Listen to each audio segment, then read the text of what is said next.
Green screen work can be tough. Even in big Hollywood films, you see some less than stellar keying work that just pulls you out. So it can be a very difficult and frustrating process trying to get something that sells the shot, fitting that subject in with the desired environment. So today, we have 5 tips to help make your job a little easier. Ready, steady, okay. Ready, steady, okay. Oh, here comes tip 1.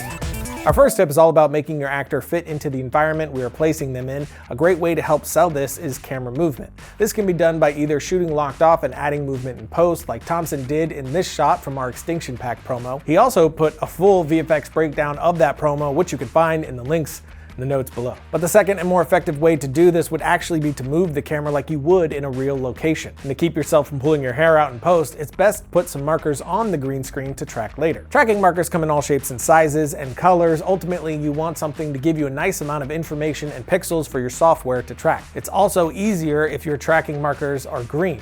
Of course, this needs to be another shade of green that you can track, but then you can key them out rather than manually rotoscoping, which can, suck. It fucking sucks, bro! Once you have your footage in your software, which as always, we are using Adobe After Effects, but you can do the same thing in most software. I can't say it enough. It's not about the software, it's about the technique. But for us, you can either track the footage in 2D using the track motion option or Mocha AE, or if your camera moves in 3D space, you can use the 3D camera tracker. Then once you have a track, key the footage and use either a 3D background layer for the 3D track or pick whip 2D background layers to the 2D track, and now you have a synced up moving shot.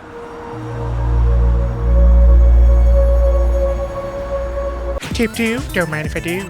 Tip number 2 is to light your character to match your scene. This sounds obvious, but it's easily one of the most important and shockingly overlooked aspects of compositing. In order to really glue your character into the scene, the lighting on that foreground subject must match the lighting in the background you plan to composite them into. For instance, if your actor is going to be composited into a dark room with top lighting, you should shoot the actor in front of the green screen, which is lit normally, but then the actor is lit from above so that it visually matches the scene. And in this example here, the background image has a red light to the left of the screen, so we shot our actor with a practical red light hitting them from the same side. We also showed this technique in a really old episode where we put ourselves in the Avengers trailer as well. With something like that, it really helps to get a screenshot of your background that you can reference when lighting your subject, so you can really match it as closely as possible. Then you have practical effects on your talent. This can be something like weather or just lighting related. Like you've seen in films such as Sin City or Life of Pi, these practical effects are used to blend the scenes together, whether it's wind, rain, snow, and so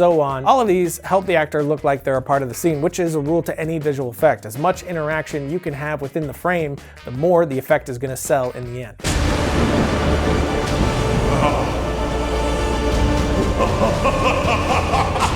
Tip 3, all for me. Tip number 3 is light wrap. Light wrap is a really handy way to help the edges of your subject blend in more with the background. Light wrap will use the background layer that you select to wrap light from your scene around them. And you can choose how strong and how wide the light wraps around your actor. It works best with brighter backgrounds and can be a really subtle but nice effect to blend it that much more. Now we have 2 more tips, but first we gotta pay them bills.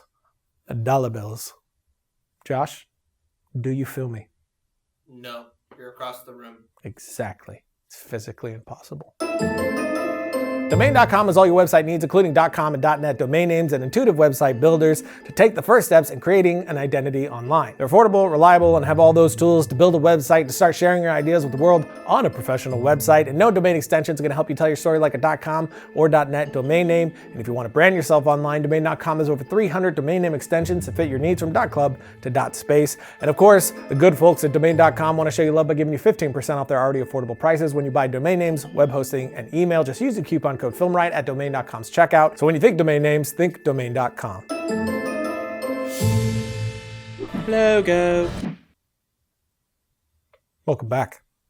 Give me some more. Okay, here's tip 4. Tip number 4, if you shoot with a lower aperture, meaning you open your lens up to give more of a shallow depth of field, you can blur the screen a bit to help smooth out the green screen even more in camera. It also lowers the chance of having noisy footage, which can interfere with getting a clean key. However, depending on how much the depth of field effect is, you will want to blur your background layer in the composite to match the shot, otherwise it just looks wrong.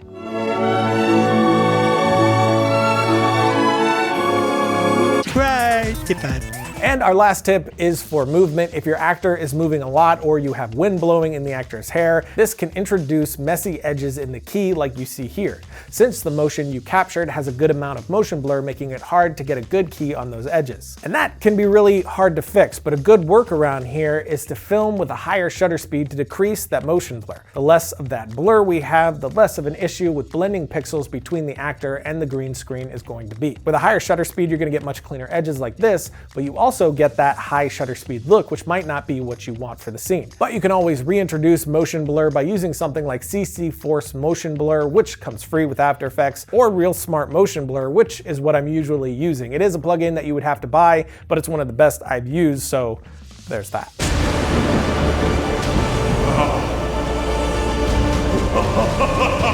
And there you have it, 5 tips to make the green screening work with that extra buttery, sexy sex slapped right on there like a ham in the oven. Perverted. But that is it for this guy. Again, we have that sexy sale happening with sexiness and holiday sexy joy. So link in the notes, and I'll see you next time when my neck hurts real bad because it's a twin thing.